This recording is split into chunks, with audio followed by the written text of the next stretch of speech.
raison pour laquelle on va hiner quoi. Donc c'est à tous les niveaux quoi. Ni nana droit blay à comme nous. Na ma hiner doit tenir quoi. Maman ou ben à tout fois à la mort de Tunisie, Maroc, France. Voilà. Quand là ou blay que je connais là. Voilà. Donc parce que moi Tony hakati to. Donc on va bec frola. Ah hiner yona droit blay. Donc même voit gelay na koni, gelay koni à tous les niveaux. Kadam ne famo là depuis 120 fois douma. Kadam ne commerçant na kana c'est un mois blay en fait.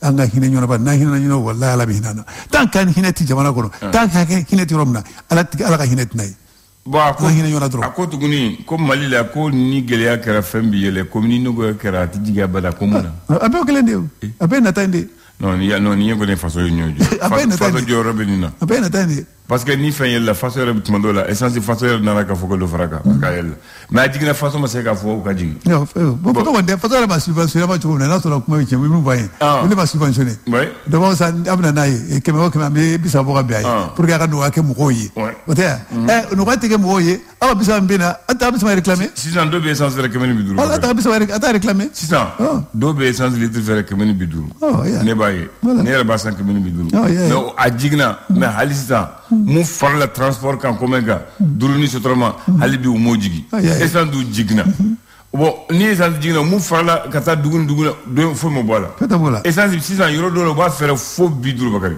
fo kamel biduru euro do litre kele voilà mais au bela ay mu fo façon di faire fo awel fo bon ni kuma na fo ba fo bi jaba e ba fo jama muruti crédit de l'état non ni kuma no ba fo e ba fo jama muruti crédit de l'état excitation kuma ko chade termu ka chable donc ni am ma chade fu donc nous ta fa nga kuma nous ta fa nga jama muruti o ko joro la ablay ay non nga ñefu ngoy sa no la min fié antana jamurte ko on daye de kumbe jamana deka ambo de fou o de ba faut tu veux soulever les gens pour le pouvoir de kumbe jamana deka ne bo fouiller donc non ya fouiller donc moi no wala je kan solution sera là donc ketene o de baraka chuwe ah ouais tu m'as dit là ni de vous faut ni ko jama kan ni ko ba fo ye ba fa ke jama murdi voilà d'ailleurs ka famé tuwe nga fa yele mi jamana de hakla mi gelabi jamana de ka bla on bo de taka fouiller donc moi ni jamana de ni wati na ni gelabi senu ka ni wati na gelabu ka bla sera tout boulot c'est que l'air que les gambu tiaju kono ça va pas au fouiller sou kono bi faut ti ça bla ni era trani wa kle sou la bliki ta na sa bla e ka madame na so mene ka ta na sa il a wa duru dala afoni adi kulbalu mo il a wa duru dala non ne problème mi bla parce que ne wa fleur e ne ko ke na so ke na ni we ke tuni ku ka ta na sa e ba ko ka cha domna ni do su no ka o ye par la bonne volonté aujourd'hui a bien donné zoro na njo su la na sa ngata abla be min dola va faire ka fo faire la cabine non moi bien che aba fo faire la cabine ça magma be bo ke ouais après magma fait ni ma vidéo ce que tu fais ça a faudrait bien ça ça magma bo ka blessa domna ni ala ye watin sayma ito je do na ya ka jobi kanige e be joga ninge abla modo e be min dola non N'indra kana ko ndugwe o paye kwa njibila ki va faire ça tellement que c'est cher il y a ça faut être ça c'est les rites ça gujaba tseka ça gojo tseka ça quand tu côté rien am que jodi ande ko ba do ni muso tan ke mo village gula ko o me jadala de o me jadala ni muso tan ke mo village abe me jadala ça ko de ko ni ko ka no ko no donc hina yona il y a une femme qui m'a dit ko na tra sugula ko na un bidru charbon ça ke mo village je le beto ko men bidru ko men bidru musoro terminé eso julu solo la ya so te kana bli mo mule ma dabre charbon ya chekurle fana se sa ay mo mule ma dabre charbon ngo bi na sa be charbon ko ni ma dabre charbon ni ya sa ma tu ni muye non c'est ta blague aka gele yere quoi am le wati na ka gele donc bo ka jete mine maintenant mi ye na wa gele fana donc voilà va gele fana question de voilà va gele voilà comment ça voilà va gele les femmes là souvent je vais te mettre cette question que à quoi de 600 ko 600 hali charbon ko barkatala e ko judi ako folo tu que charbon là tu veux ba ou bo jibi kala ko faga o du sije bo o charbon kele mine ka ko 600 ya ni tubli ka ba charbon ba ko bu ji charbon bu ji le ko wa yeri ya en tout cas fenjo barka bala ba ngol wala ko ali charbon barka ba ngoti ko ko folo lu tubli ba ku ka ji kala na bana ko ubi ji ke charbon to ka fa sini uba o charbon kele mine ko 600 ya nu ka tla charbon ba Ablaye mais une conclusion mi nga fo malion yi nga no ga kenyo yi. Très bien. Voilà. Kadam ne famono sanfe nga no ga ke. Kadam ne commerçant au yero beu bega no ga ka Ablaye. Nanta no ga strafe ala no ga kai. Ala ma la fie tant ki ami gela kenyona tant nga jugu nyoma. Donc ala ti très bien. Bon on va ni do soro la ay do fara no so ko. Ah no de fie on podo ngi do soro dala do no ko metato ida mi jok modo la pour faire plaisir. So mais ni que do Ablaye. Ini tara hira ba fabu ka do ka ko cheche jago banoko. D'accord. Entre la chance et le hasard, il y a quelle la différence? Jeu de hasard. Non, j'ai dit entre la chance et le hasard, il n'y a pas de jeu de hasard. Ah, non, il faut que. Il y a une question posée. Il y a Javido. Il y a une question posée. Jeu de hasard. La chance. Le jeu de hasard. Un hasard. Voilà, un hasard au terme. Parce que si on dit hasard, souvent on parle de jeu de hasard. Bien, maintenant, pas de jeu de hasard. J'ai dit, j'ai raconté par hasard Bakary. Il n'y a pas de jeu ici. Oh, t'es joué. D'accord.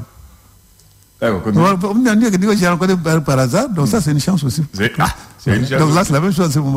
La même chose. Voilà, à ce moment, tu vois pourquoi les mots quand même la différence que lorsqu'on utilise dans une phrase. Voilà, lorsqu'on les met dans une phrase tout de suite là, donc on comprend la définition tout de suite. Très bien. Voilà, maintenant, en mettant la phrase, tout de suite tu as compris que par hasard j'ai rencontré Bassi, donc Bassi c'était ma star. Par hasard je l'ai rencontré. Ça a été une chance pour toi. Bien. Voilà, c'est ça. C'est ça. Voilà. Maintenant ton jeu de hasard c'est quoi maintenant? Ton jeu de hasard ça veut dire quoi? Bien. On dit la chance, c'est une manière favorable dont un événement se produit par hasard. On explique ça par le mot. Voilà, on a compris. Être dans une situation où les probabilités de succès sont assez fortes. C'est ça qu'on appelle la chance. Possibilité, probabilité que quelque chose, surtout un événement heureux se produise, Bakary. C'est-à-dire, la chance veut dire un sort favorable, une faveur du sort. Quelque chose, une situation favorable qui t'arrive, Bakary. Voilà. Et que souvent, ça ne vient pas de toi-même. Voilà, c'est ça qu'on appelle maintenant la chance. Le hasard, on dit c'est un... On dit le hasard, c'est un cas, un événement fortuit, concours de circonstances inattendues et inexplicables qui donne un caractère favorable à l'individu dans une situation d'imprévisibilité, où les effets peuvent être favorables ou défavorables, cette fois-ci pour quelqu'un. Le hasard, c'est la puissance considérée comme étant la cause, Bakary, d'un événement apparemment fortuit, inexplicable, mais qui peut te rendre heureux ou malheureux. Bon, c'est ça qui a la différence. Donc, la chance, elle est plus bonne que le hasard. J'en suis allé Gresquet, donc on a hasard et Benzema. Voilà, parce que comme on vient d'entendre jeu de hasard, on peut perdre comme on peut gagner. Voilà, tu as compris maintenant la possibilité. Et pourquoi j'ai parlé de hasard et de chance? C'est en rapport avec la date. Le 9 janvier 1972, on est au 9 janvier 2024, un tailleur qui se trouve à Missira, du nom de Mamaïdia, devient le premier millionnaire dans la loterie nationale qui est un jeu de hasard. On te rejoint maintenant. Voilà. Donc, sa chance la souris. Lui, il a pris le billet. C'est la première personne en République du Mali à gagner 1 million dans un jeu de hasard. C'était le 9 janvier 1972 dans la loterie nationale. Loterie nationale du Mali.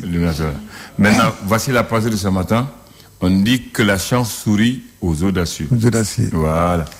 Je ne sais pas si c'est vrai ou faux. Non, au vrai tien. Au vrai tien. La chance sourit aux audacieux. Aux audacieux, au vrai tien. Voilà. Merci. Et bonne chance. Bon, tu l'as gagné. Ne sais pas si tu as Yambox, ça va beaucoup. Si tu as beaucoup de gagné, Yambox n'est pas pour aller chez nous. Afia. Voilà. Comment micro, quand on m'offre là. Comment on va aller. Voilà. On va éclairer Chaya.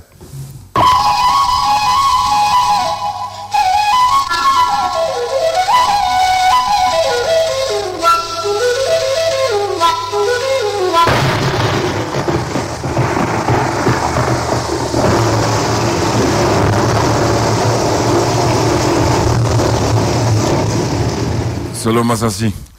Obli anda ini sokoma. Fo Bakary ka fara kele nyini na. Na ka fara nga choro wala ko. Ko ni baksi mana man tukuni ni chugala. Ko ni makko bala ko na nyonga dro ko ka le rebe ko ba ko la. No choro ba mina ko bala ba gar bina abe kamisara. Ya box.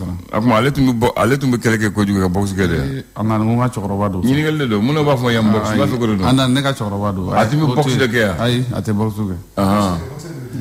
Kasim Koulibaly ne hakli bala ne benge maduma ko lu tumita sugu balo ba fo madame bagage ko tumbe bagage ta ñongo fe ma fo mais ne brangue de bon anan ne brangue de bon e fana sa e brangue mami bagar be ga do fo ma e fana sigile bagar bagar de mo non mais comme Koulibaly e be sananguye donc de baji do e bagar sananguye voilà mo sananguye ro tiga ke brangue Koulibaly e be sananguye no famu ne ko froba jamudu ne ko mi ko tui d'accord tui ka ke brangue ro nga ke brangue c'est brangue e ba défend abo mo kala mo ba défend ni brando ami je bagar la wala ke mais brando mundi brando ko rudi ko ya wa daga ma ti ya famo ya mo sia iga sukuro juru bala atlo benno ay ne ko iga sukuro juru bala atlo benno ay sa ale ka halati ba ay iga sukuro juru bala wa halati ba wa bisara do bisara bi écoutez d'accord ne da fi ma boy Koulibaly parole de Koulibaly ou de Souleymane parole de Koulibaly d'accord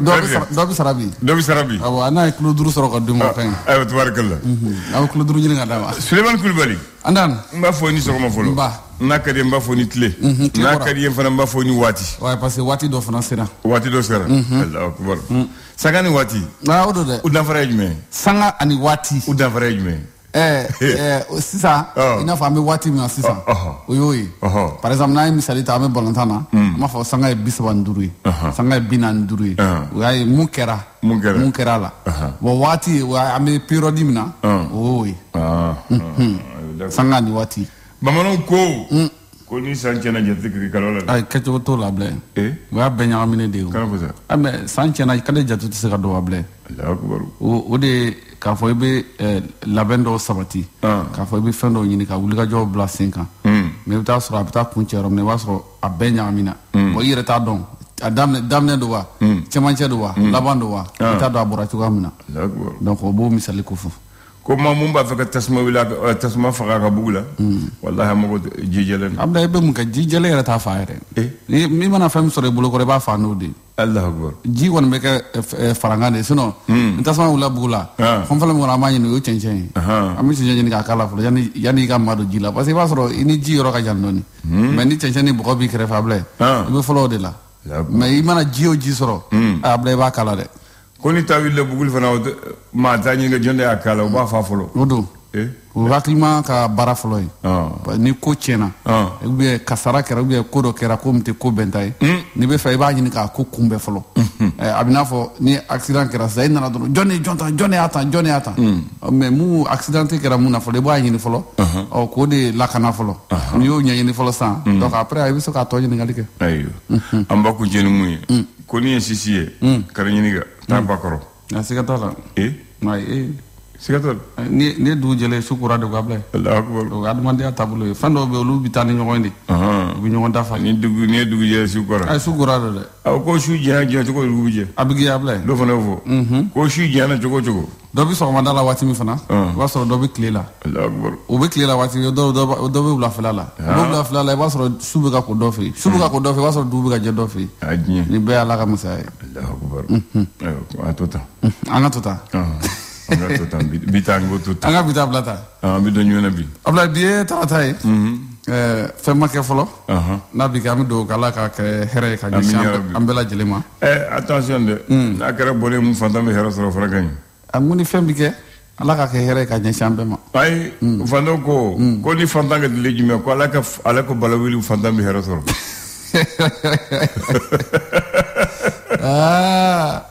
wabla jefna intérêt koy je intérêt voilà intérêt do ya fo shiri fana wa me ko do ko so ayiru korre do ko so yiru korre tugadara dimo jogole ma doka korole o doka kura ya abla e be ban fini do la bo ni doka seke jena tika na abla ba di doma abika ti bulo selma fini de ma bete yo jena tika tablo ni bo chogola wala odo ala ga ñu mandama ya rabbi amami gafo be achama le soranga dam noy fasoka fasri ale ko di abla muye gaw ani bajangara nam ko anga finti la ko ka wuli ka jo hukum konala ku ye bamaci wale ke ba do ulu kontraki ko munu ye do munu ku be mu refuge la ku taru nyini fu dakaro la ablaye ka undaraki no ablaye forum national de relance économique nga chamanche fanga nyama kulina simi goita gafe ko glala ka dalima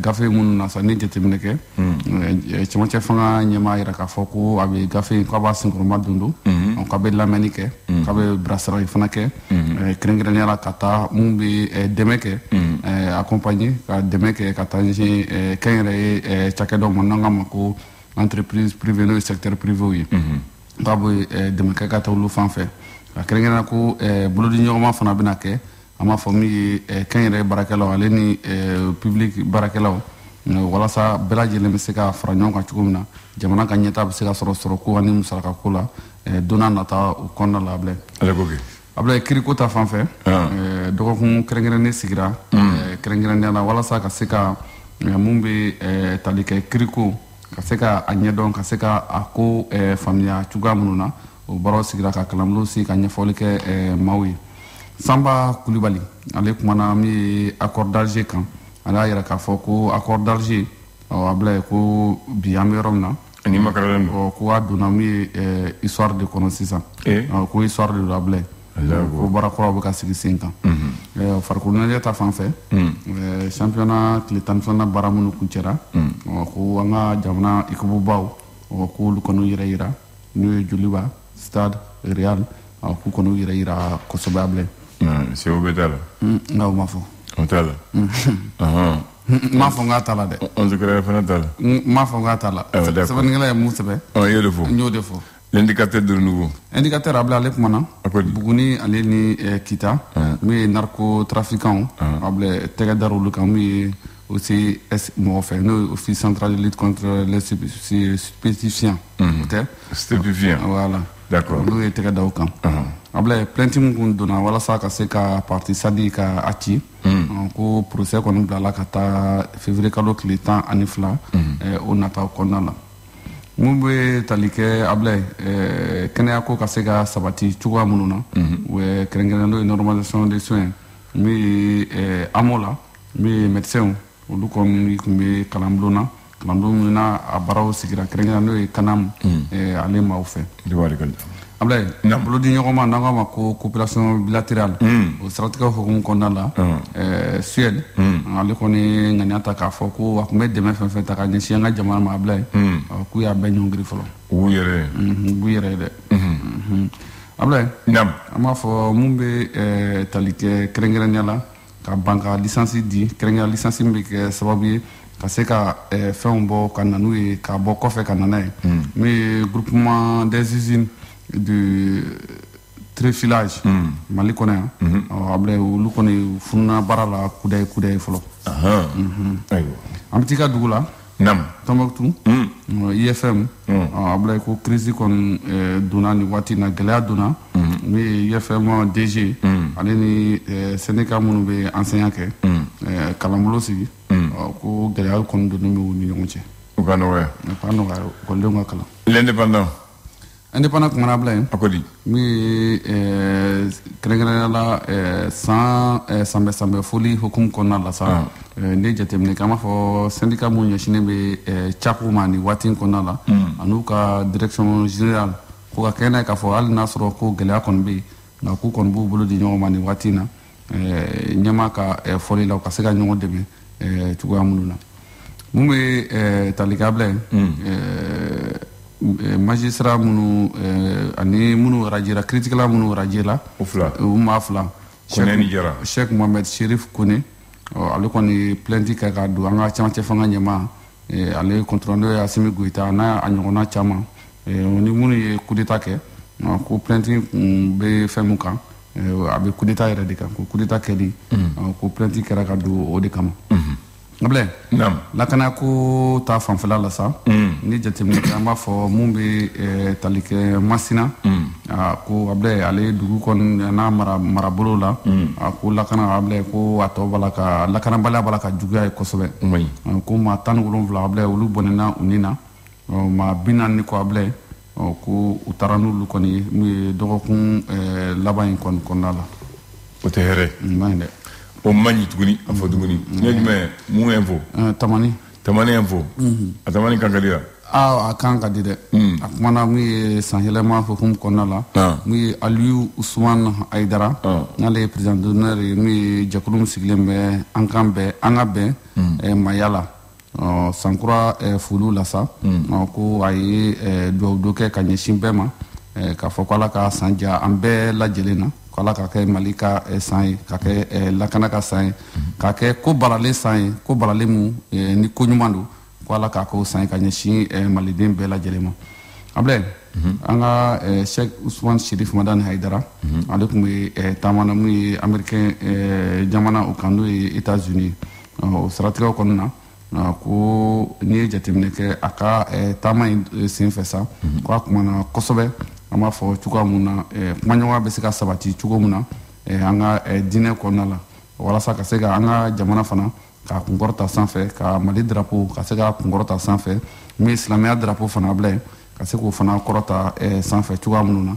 ko baara ninnu kɔni caman kɔni bolila o siratigɛw la an ka cɛmancɛ fanga ɲɛma président Assimi Goïta ko ale kɔni ko a bɛ fɛn min kɔni ta nin waati in na o de ye kumaɲɔgɔn ye maliyɛnw yɛrɛ dama ni ɲɔgɔn cɛ ka kɛɲɛ n'a ye k'a fɔ ko n'a fɔra ko a ka tali kɛ ani accordage ni ɲɔgɔn cɛ k'a bɛ kumaɲɔgɔnya k'a b'o de don ba la kosɛbɛ k'o de nafa ka bon ko kama ɲɛ ni jateminɛ kɛ ko fɛn fɛn b'a la ka kɛ an ka jamana kɔnɔ k'a bɛ an yɛrɛ maliyɛn damaw k'an yɛrɛ dama de ni ɲɔgɔn cɛ Abdul Karim Konate an pe ale kumana mun ye Adema PAJ ka conférence min kɛra n'o kun y'a ta k'o 19 ye a ko k'ale bɛna kɛ président ye président mun bɛ fara ɲɔgɔn kan ko fɔ ale ni bɛn ko fɔ mun ye an ka jamana ale kɔnɔna la Ablaye.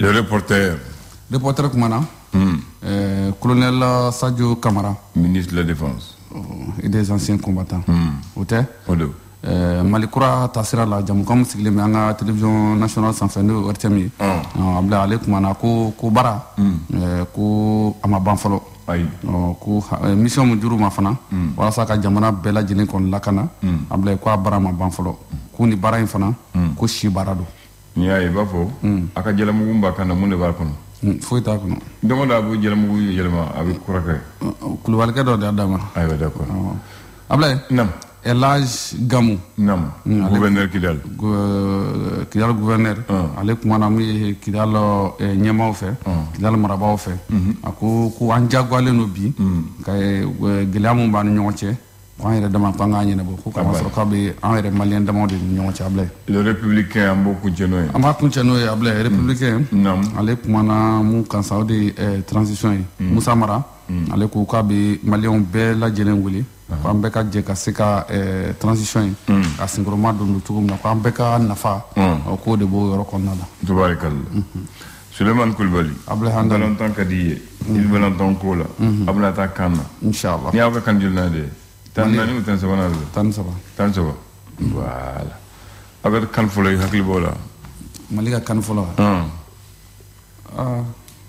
112 dɔrɔn. Yaoundé 112 bɛɛ b'o dɔn. 112. Yaoundé 112. 112. Pour qu'an ka qualifier Yaoundé 112. Ani Guinée de ɲɔgɔn sɔrɔ match aller-retour. Guinée Conakry. 13 octobre 27 octobre 1971.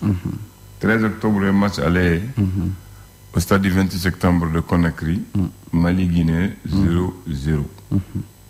27 octobre, retour, stade municipal Moulouba Keïta, Mali-Guinée 3-1. Premier but marqué par Cheikh Sangaré, ce penalty. Le deuxième but a été marqué par Cheikh Fantamadi Keïta. Le troisième but malien a été marqué par Moussa Traoré di Jigla. Le seul but de la Guinée a été marqué par Aliou Mamadouba di Ndjoleya. Elle a marqué. Donc le Mali se qualifie pour la première fois à une phase finale à Cannes. Donc éliminatoire. Ça c'est le dernier match éliminatoire qu'on appelle Yaoundé 72 où on est parti en finale aussi. Depuis on a fait bien match final la Cannes. Mais bah fait comme vous voyez. Les aigles du Mali, Adam, quand faut un équipement aigle du Mali, Adam au Douandé. Yaoundé. Parce que, avec les blancs là. Quand en 1965, 1960 jusqu'à 1971, faut marcher ni budget domine. Bon, faut la sélection nationale du Mali. Togo Tunte. Bon, domina ou un match nigérien. Où il y a sous-vêtements montaka, entraînement, réchauffement. Il y a une match qui est d'amener. Asroka entraîneur allemand. A Togo Karl-Heinz. Ok? Nigan.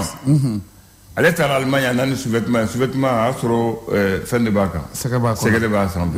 Oui, Allemagne, Uluka Jamanaka, équipe Bayer, Tamasede. La Mannschaft. Donc, elle est à Douma, quand elle marquait. Donc, le lendemain, sur le lendemain, le dimanche qui suivait, quand le lundi, le soir a sorti le journal, que les aigles du Mali. Donc, les aigles du Mali, donc, maintenant, Outara Internana, stade on sport versiable. Internat Wadmin ou passeport d'Ouma, ni passeport yé, descendo baka, sega baka. Eko, tiens, mousse bodo, quoi, on n'a pas longtemps qu'il a fléné, c'est bon. Voilà. Qui vient de l'autre côté. Quand il a voulu, ou t'as fondé, ah, n'a pas pour Allemagne, qu'on en a yakata. Donc, les aigles du Mali, on a toujours voulu, depuis l'autophobie, avoir pour les aigles du Mali. Entre la fois finale là, il y a un 212, on est même revenu avec 2 médailles. La médaille de l'argent comme vice-champion et la médaille d'or du meilleur buteur avec chaque Fantôme de Keita 5 buts. 5 buts. Voilà. Donc, on va tout le cas fouiller. Non. Pour l'Afrique, il faut la dame en 57. Voilà, là, ça va entendre. Oui, première édition. Voilà. Avant ça. Bon, né de quoi, né Bakary Kolo, né Mambengo Kokofole, né Tunte, Bege Tunte, et Bakary Tunte, né Bege Tumbea. 57. Mbengo Ko, le 7 mars 57. Place Bala, Assemblée Beromina, Alena Fadjolon de Gaulle dans la Watimina. Ah bon. Voilà. Donc, il y a Kambe. Le flash. Le flash d'information avec la rédaction de Clédou Info.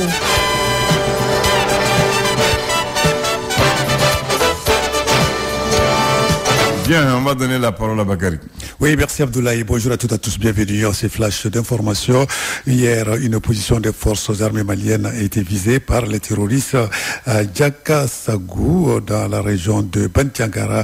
Selon la DIRPA, l'attaque a eu lieu hier matin aux environs de 4h30 du matin. Sans rentrer dans les détails, elle confirme que les enquêtes sont en cours pour localiser les auteurs. L'état-major général des armées tient à assurer que le déploiement des FAMA dans ce secteur renforcer la sécurité des populations. Sur un autre plan, le ministre de la Justice et des Droits de l'Homme, Mamadou Kassongué, a présidé hier, lundi 8 janvier 2024, la cérémonie de lancement de la 2e édition de la Semaine de la Justice au Centre international de conférence de Bamako. Au programme de cette 2e édition de la Semaine de la Justice, l'installation du président de la formation, du jugement et du procureur de la République, du pôle national économique et financier et du procureur de la République du pôle national de lutte contre la cybercriminalité, le lancement du premier numéro vert de la justice, Bingani et Kunafoni, selon le secrétaire général du ministère de la Justice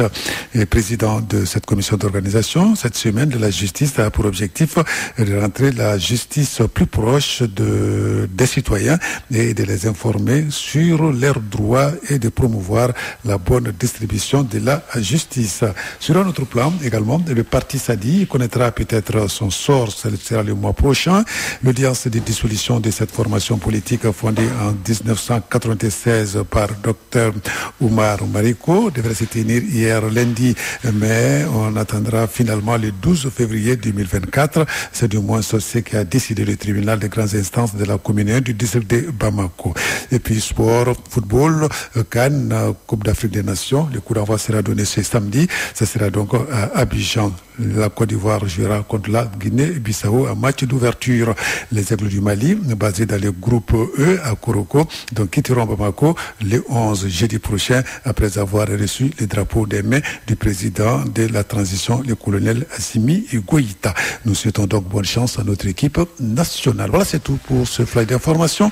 Merci de l'avoir suivi. Retrouvez la rédaction d'à moins d'une heure pour d'autres infos sur notre antenne Radio Clédou. Merci de l'avoir présenté et pour te récompenser, je te sers un Nescafé.